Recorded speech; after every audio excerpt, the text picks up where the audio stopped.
آج ہم سورہ مومن شروع کر رہے ہیں۔ اعوذ باللہ من الشیطان الرجیم، بسم اللہ الرحمن الرحیم۔ حامیم تنزیل الکتاب من اللہ العزیز العلیم۔ نازل کی جا رہی ہے یہ کتاب اللہ تعالی کی طرف سے، اور وہ اللہ جو عزیز اور علیم ہے۔ پچھلی بھی ہم نے آیتوں میں دیکھا کہ اللہ کی ذات ہر چیز پر قدرت رکھتی ہے، سارے حساب کتاب اسی اللہ کے پاس ہیں۔ اور آپ دیکھیں کہ عزیز اور علیم، اور اکثر آپ دیکھیں گے عزیز اور حکیم، کہ اللہ بڑے زبردست غلبے والے ہیں، لیکن ہر کام حکمت سے کرتے ہیں۔ اللہ چاہیں تو بندے کی ہر بات مان لیں، اللہ چاہیں تو سب کچھ کر سکتے ہیں، لیکن اللہ تعالیٰ حکمت سے ہر کام کرتے ہیں۔ اچھا، اسی طرح آج جو ٹاپک ہمارا چلے گا کہ اللہ تعالیٰ عزیز اور علیم ہے، یعنی زبردست تو ہیں ہی اللہ، غالب میں ہر چیز پر، لیکن اللہ تعالیٰ ہر چیز سے واقف ہے، ہر چیز کا علم ہے، جس میں آپ کو خاص بتایا جائے گا کہ توبہ کون کرتا ہے، کون شرمندہ ہوتا ہے، کون ہوائی توبہ کرتا ہے، کون دل سے اللہ کے معاملے میں کنسرن ہے، اور ان کے کیا ریوارڈز ہیں، اور ان کے ساتھ اللہ کا کیا معاملہ ہے۔ وہی آپ دیکھیں گے لا الہ الا اللہ کی ہی بیس بنتی ہے۔ جب ہم اللہ کا نام عزیز علیم دیکھتے ہیں تو بیس وہی ہوگی لا الہ الا اللہ، کہ اللہ کے علاوہ کسی کے ہاتھ میں نہ ہمارے کوئی کیس ہیں، نہ کوئی ہمارے کیس کو ڈیل کر سکتا ہے، اور نہ ہی کوئی ہمیں اندر تک سمجھ سکتا ہے۔ تو آگے ہم بات کچھ اس طرح سے پڑھتے ہیں کہ غافر الذنب، جو اللہ کی ہم نے کوالٹی پڑھی، اسی اللہ کی صفت ایک اور آ گئی، غافر الذنب، بخشنے والے اللہ تعالیٰ گناہوں کو، وقابل التوب، اور قبول کرنے والے توبہ کو۔ دیکھیں، جب انسان اپنے اللہ کے آگے شرمندہ ہو کر معافی مانگتا ہے اور پھر اپنی جب اصلاح کرے گا تو وہ توبہ اس کی قبول ہوگی۔ آپ دیکھیں کہ بخشش مانگنا اور توبہ کرنا، یہ دو چیزیں ہم نے الگ الگ سمجھنی ہوتی ہیں، کہ ایک تو گناہوں پر شرمندہ ہونا، علم حاصل کرنا، اور کلیئر ہونا اپنے کانسیپٹ میں کہ کیا چیز غلط ہے اور کیا چیز صحیح ہے۔ جب آپ کو یہ بات ریئلائز کر جائے کہ یہ غلط ہے، تو پھر سر جھکا کر توبہ کرنا، اور یہ ایمان کے ساتھ توبہ کرنا کہ اب اگر کبھی دوبارہ بھی یہ چیز کا موقع مل گیا تو اللہ میں آپ کو اچھا بن کر دکھاؤں گا، اور آپ مجھے آج معاف کر دیجئے، میں آپ کو اچھا بن کر دکھاؤں گا۔ اس کو کہتے ہیں رجوع کرنا، توبہ کرنا۔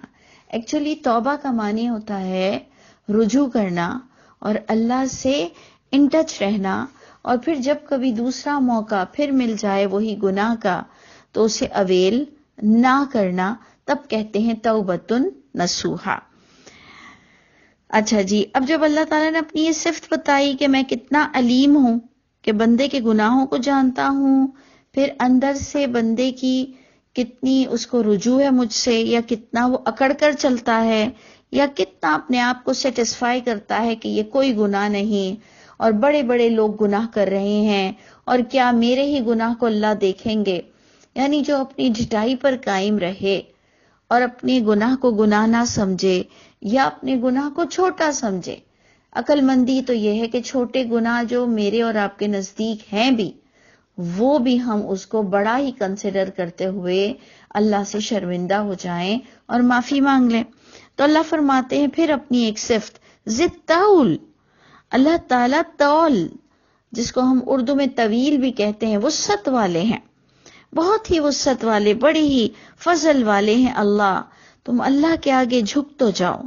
لا الہ الا ہو، آپ نے دیکھا ہر چیز کو مرج کر گیا، لا الہ الا ہو، نہیں کوئی اتھارٹی اس اللہ کے سوا۔ اللہ کو اچھا بن کر دکھا دو۔ پھر جس جس کا حق مارا ہے اللہ اس کو کمپنسیٹ کریں گے، اللہ اس کو اس کی اجرت دے دیں گے. وہ کوئی آپ سے قیامت کے دن لڑ نہیں سکتا. اگر آپ اللہ کو اچھا بن کر دکھا دیں تو کوئی آپ کے خلاف کھڑا نہیں ہو سکتا اور کچھ نہیں ہوگا. آپ اللہ پر بھروسہ تو رکھیں، کیونکہ لا الہ الا اللہ، اللہ ہی کے پاس تمام اتھارٹی ہے. وہی عزیز، وہی علیم، وہی گناہوں کو بخشنے والا، وہی توبہ کو قبول کرنے والا، وہی شدید العقاب. سوری، ہم یہ والی صفت بتانا ہم نے اسکپ کر دیا کہ جب قابل التوب پر ہم آئے تھے تو شدید العقاب پر بھی ہم نے سمجھنا تھا کہ جہاں اللہ توبہ قبول کرتے ہیں وہاں اللہ تعالی سخت سزا دینے والے ہیں. اس صفت کو مت بھولو. صرف غفور الرحیم یاد رہتا ہے اور ہمیں اللہ تعالیٰ کا جلال اور اللہ تعالیٰ کا شدید العقاب صفت بھی یاد رکھنی چاہیے. لیکن کوئی بھی قانون جنگل کا نہیں ہے اور بالکل پراپر چینل کے ساتھ ہر چیز چل رہی ہے اور اللہ کے سوا کوئی اتھارٹی نہیں. اور دیکھیں آپ، اینڈ ہوا الیہ المصیر. اے لوگوں، اسی اللہ کی طرف تم کو لوٹ کر جانا ہے. یہ جو بیچ کی ساری سچویشن ہے، تمہارا گناہوں پہ شرمندہ اور توبہ کرنا، یہ تمہاری زندگی تک محدود ہے. اللہ تعالیٰ اس کے بعد کوئی توبہ کو قبول نہیں کرتے ہیں. اللہ تعالیٰ نے اپنی اس صفت سے بھی بندے کو آگاہ کر دیا ہے کہ اریسٹ ہونے کے بعد، چاہے گورنمنٹ کے ہاتھوں، چاہے اپنے بیماری کے ہاتھوں، چاہے موت کے ہاتھوں، جب بندہ پکڑا جاتا ہے پھر توبہ بڑی کھڈے میں پڑ جاتی ہے اور بڑی مشکل ہے کہ پھر ہم شرمندگی کے سوا اور کچھ نہیں کہ اب تو ہم پکڑے گئے. اب توبہ کا سٹینڈرڈ تھوڑا لو ہو جاتا ہے.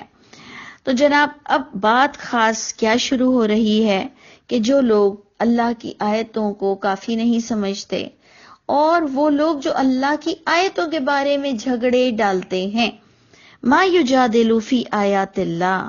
اللہ تعالیٰ نے آپ کا تعارف ہی کرا دیا کہ اپنے آپ کا محاسبہ کرو کہ اللہ کی آیتیں پڑھنے کے بعد بھی نبی، ولی، صحابہ، امام، تقلید اور کون کون سے اپنے مذہب کو لے کے لڑنے بیٹھ جاتے ہو. اللہ فرماتے ہیں جو آیتوں کے ہوتے ہوئے جھگڑے ڈالتا ہے وہ صرف اور صرف کفر کرنے والا انسان ہے. وہ مومن نہیں ہو سکتا کہ جسے اللہ کی آیت پڑھ کر سنائی جائے اور اس کے باوجود بھی وہ دوسروں کی اگزامپل دیتے رہے، اور وہ بھی نبیوں کی اگزامپل بالکل جھوٹ. کیونکہ انبیاؤں کی اور صحابہ کرام کی اگزامپل کیسے آپ دے سکتے ہیں؟ آیت لکھی ہوئی ہے اور آپ کا اور میرا ایمان یہ ہے کہ انبیاء کرام اور صحابہ کرام اور جو بھی کوئی نیک لوگ ہیں یہ بڑے قرآن کے مطابق چلتے تھے. پھر ایسا کیسے ہو سکتا ہے کہ اللہ کی کتاب میں کچھ اور لکھا ہوا ہو اور ان کا عمل کچھ اور ہو اور آپ ان کے عمل کو رول ماڈل سمجھیں؟ ایسا کیسے ہو سکتا ہے کہ انہوں نے یہ کیا ہی نہیں ہوگا. ہماری بحث کا رخ تو یہ ہونا چاہیے کہ ہم ان بڑوں کی بات نہیں مانتے، بنسبت اس کے ہماری بحث کا رخ یہ ہونا چاہیے انہوں نے یہ کیا ہی نہیں ہوگا، کیونکہ دلیل تو ان کے بھی پاس نہیں ہے جو ان کے نام کے حوالے دے کر آیت کے خلاف چلتے ہیں. تو اللہ فرماتے ہیں ما یجادل فی آیات اللہ، نہیں جھگڑے ڈالتے ہیں اللہ کی آیتوں کے بارے میں، اللہ سوائے الذین کفروا. یہ وہی لوگ ہوتے ہیں جو اللہ کے بارے میں جھگڑے ڈالتے ہیں جن کے اندر کفر بھرا ہوا ہوتا ہے. اور پھر آگے اللہ فرماتے ہیں فلا یغررک، بس دھوکے میں نہ ڈال دے آپ کو، تقلبہم فی البلاد، ان کا سٹیٹس، ان کا چلنا پھرنا، ان کی جو ویلیوز ہیں شہروں میں، جو انہیں عزت اور جو انہیں پروٹوکول مل رہا ہے اور جو ان گناہگاروں کے آگے لوگ بچھے پڑے ہیں اور جو ان کو اللہ نے بھی نعمتوں سے نوازا ہوا ہے، دھوکے میں نہ ڈال دے آپ کو ان کا چلنا پھرنا، ان کی گاڑیاں، ان کا رہن سہن، ان کا اٹھنا بیٹھنا. جس سے بات کیا سمجھ آئی کہ برے لوگوں کو بھی اللہ دنیا کی نعمتوں سے نوازتے ہیں لیکن قیامت وہ دن ہے جو اللہ نے آپ کو بتایا، الیہ المصیر۔ اگر آپ غور کریں تو ابھی اتنی سی آیتوں میں ہم نے کم از کم میں نے کیا کچھ سمجھا کہ ایک تو یہ اللہ کی کتاب اللہ کی طرف سے ہے، کسی نبی کی طرف سے نہیں ہے، نبی محمد صلی اللہ علیہ وسلم کے قلب پر نازل ہوئی ہے، اور جو کہ ہمارا عقیدہ ہے کہ وہ آخری نبی ہے اور اس کے بعد کوئی نبی نہیں آنے والا۔ تو جناب اللہ فرما رہے ہیں یہ کتاب اللہ کی طرف سے ہے، اللہ تمام علم رکھتے ہیں کہ تم کتنے جھگڑے ڈالتے ہو اور کتنی باتیں تمہیں ہضم نہیں ہوتی ہیں۔ اللہ کی کتاب میں دیکھنے کے بھی بعد ہمارے اندر ہضم نہیں ہو رہی ہوتی ہے، صرف تواتر اور اجماع کی وجہ سے۔ ہم دیکھتے ہیں کہ ایک گناہ تواتر سے آ رہا ہے، ایک غلط کام جو کہ آیت کے خلاف ہے، تواتر یعنی کنٹینیوس آ رہا ہے، وہ ہمارے لیے آفیشیل ہو جاتا ہے۔ یہ کیا کریں، ہماری سائیکالوجی بن گئی ہے کہ جو پروڈکٹ پوری دنیا یوز کرتی ہے ہمیں وہ صحیح لگتی ہے، اور اجماع جن چیزوں پر لوگ زیادہ متفق ہوں اس میں بھی ہمارے لیے شارٹ کٹ ہو جاتا ہے کہ ہمیں کیا پڑی ہوئی ہے کہ ہم علم حاصل کریں اور ہم سمجھیں۔ ہم اجماع اور تواتر یعنی کنٹینیوشن سے جو چیز آ رہی ہو اور جس پر لوگ اکٹھے ہوں، ہم اس کو دل ہی میں سمجھ لیتے ہیں کہ یہ بس 100% پیور ہے۔ یہ المیہ ہے آج کی امت کا، اور ہمیں اللہ فرما رہے ہیں دیکھو تم کو انڈیویجول میرے پاس 1 to 1 حاضری دینی ہے، پھر میں تم سے پوچھوں گا کہ تم نے میری آیتیں کیسے جھٹلائیں، تم نے میری آیتوں کے بارے میں جھگڑے کیسے ڈالا کتاب ہوتے ہوئے بھی۔ پھر ہم یہ ایکسکیوز نہیں دے سکیں گے اللہ فلاں نے مجھے یہ بتایا تھا، اللہ تمام دنیا بھی تو یہی کہہ رہی تھی، اللہ آپ ان کو دیکھیں، اللہ سب کو دیکھیں گے، اللہ سب کو دیکھیں گے۔ وہ دن ایسا ہوگا کہ اللہ فرماتے ہیں کوئی کسی کے کام نہیں آئے گا، تو ایون نبی بھی کسی کے کام نہیں آئیں گے، کیونکہ ہر انسان اپنے اعمال کی وجہ سے پکڑا جائے گا۔ اور آپ نے دیکھا کہ ہم نے علیم ذات کی صفت اللہ کی پڑھی، پھر لا الہ الا اللہ کی صفت پڑھی، پھر ہم نے قابل توب بھی پڑھی۔ تو اس لیے آپ غور کیجئے کہ اللہ فرماتے ہیں کہ اللہ کی آیت ہوتے ہوئے کیسے جھگڑے ڈالتے ہو۔ یہ تو انہی لوگوں کا شیوا ہے جن کے اندر کفر بھرا ہوا ہو، جن کو اللہ کی بات سیٹسفائی نہیں کرتی ہو۔ اور سب سے بڑھ کر آپ نے غور کیا کہ یہ پڑھے لکھے لوگوں کا جو قرآن کو جانتے ہیں انہی کا ہی کام لگتا ہے، کیونکہ ہم میں سے ایک کیٹیگری تو ایسی ہے جو قرآن ہی نہیں سمجھتی، تو وہ جھگڑے ہی نہیں ڈالتی۔ وہ جھگڑے ڈالنے والوں کو بھی کنفیوز دیکھتی ہے، وہ جو بحث کر رہے ہوتے ہیں ان علم والوں سے ان کو بھی کنفیوز دیکھتی ہے، اور پھر کہتی ہے اللہ بہتر جانے کون سچ کہہ رہا ہے۔ پھر ہمارے پاس کچھ نہیں رہ جاتا تو ہم کہتے ہیں اس کے اتنے مدرسے ہیں، اس کو اتنے لوگ مانتے ہیں، اس کا نام بہت ہے، پھر کچھ بھی نہیں اور رہتا تو ہم کہتے ہیں اس کے چہرے پہ نور بہت ہے۔ بیچارہ جس کو اللہ نے تھوڑا سا بدشکل پیدا کیا ہو وہ تو بیچارہ مارا جائے، کیونکہ ہمارے ہاں نور بھی بڑا اٹریکٹ کرتا ہے کہ نورانی شخص ہے تو پھر سچا ہوگا، کیونکہ ہمارے پاس اپنی سیلف آبزرویشن نہیں ہے۔ پھر ہمیں رویا نہ کریں کہ میں اتنی پریشان کیوں ہوں، یا میرے راستے اتنے کٹھن کیوں ہیں، یا میرے کام بنتے کیوں نہیں ہیں، یا میری دعا قبول کیوں نہیں ہوتی ہے، کیونکہ آج امت محمد نے سب سے بڑا جرم یہ کیا ہے کہ اللہ کی کتاب کو بیسک عربک سے سمجھنا گوارا ہی نہیں کیا۔ عاشق رسول بنتا پھرتا ہے اور اس محبوب کی زبان ہی نہیں سمجھتا۔ اور محبوب کی زبان آپ سوچیں، اللہ اپنی جگہ ایک الگ آل الون اتھارٹی محبوب، اور محمد صلی اللہ علیہ وسلم جس اللہ نے انہیں سلیکٹ کیا وہ بھی ہمارے لیے بہت بڑے، ہم ان کے عاشق ہیں۔ ایسے کیسے ہو سکتا ہے کہ ہم نماز عربک میں پڑھتے ہیں، ہمارا قرآن عربک ہے، تو ہماری مدر ٹنگ عربک نہ کہلائے؟ اور اگر نہ بھی کہلائے تو ہمیں یہ ذمہ داری اپنانی ہے کہ ہم اپنے نبی کی زبان سے ہی سمجھیں، جس زبان سے ان کے قلب پر نازل ہوا، ہمیں کوئی دھوکے میں نہ ڈال دے، ہمیں اللہ کی ملاقات میں کہیں ایررز نہ آ جائے. تو آپ خود غور کر لیجئے کہ یہاں آپ کو ایک ہی آیت میں اور اتنی چند سی آیت میں بتا دیا گیا کہ جھگڑے ڈالنے والا، اللہ کی آیتوں میں بحث و مباحثے کرنے والا، یہ مطلب ضرور کوئی پڑھا لکھا طبقہ ہوگا اور قرآن کو جاننے والا ہوگا، اس لیے وہ لوگوں کو مروڑتا ہے باطل کے ساتھ. آگے آپ کو آیت مل جائے گی کہ وہ جھگڑے کس طرح ڈالتا ہے، باطل کے ذریعے سے. اور قرآن کو حق کہا گیا، اور قرآن کے علاوہ جن کتابوں سے، جن باتوں سے، جن روایتوں سے، جن حدیثوں سے آپ نبی کریم صلی اللہ علیہ وسلم کا ہی نام لے کر جھگڑے ڈالتے ہیں، اللہ کے گھر اس کا جواب دینا پڑے گا. اللہ فرماتے ہیں وَمَنْ أَظْلَمَ، کون بڑا ظالم ہے اللہ کے نزدیک؟ یہ وہ شخص ہے جو اللہ پر جھوٹ مارتا ہے.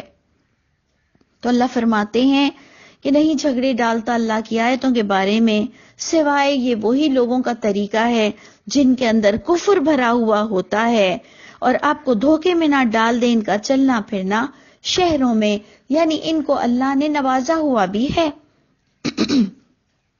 اب اللہ تعالیٰ فرماتے ہیں ہر جھگڑے ڈالنے والے کا انجام کیا ہوگا.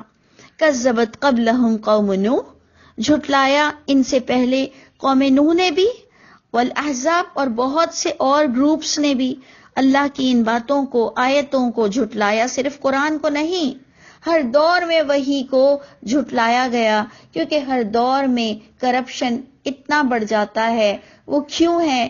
کیونکہ قرآن ہمیں تھوڑی سی نفسانی خواہشات کو کچلنے کا کہتا ہے. دنیاوی معاملے میں، بزنس میں، ہر چیز میں آپ دیکھیں چھوٹے سے بچے کو مونٹیسری بھیجتے ہوئے ہم بچے کی بھی نفس کو کچلتے ہیں، ہم اپنی بھی نفس کو کچلتے ہیں، ہم بھی نیند سے اٹھتے ہیں، ہم اپنا پیسہ بھی لگاتے ہیں. ایون ایک روٹی کے لیے بھی ہمیں اپنی نفس کو کچلنا پڑتا ہے، کیونکہ ہم بھوکے رہیں گے تو کیسے سروائیو کر سکیں گے. تو ہم اپنے پیسے استعمال کرتے ہیں، ہم کمانے کے ذریعے ڈھونڈتے ہیں.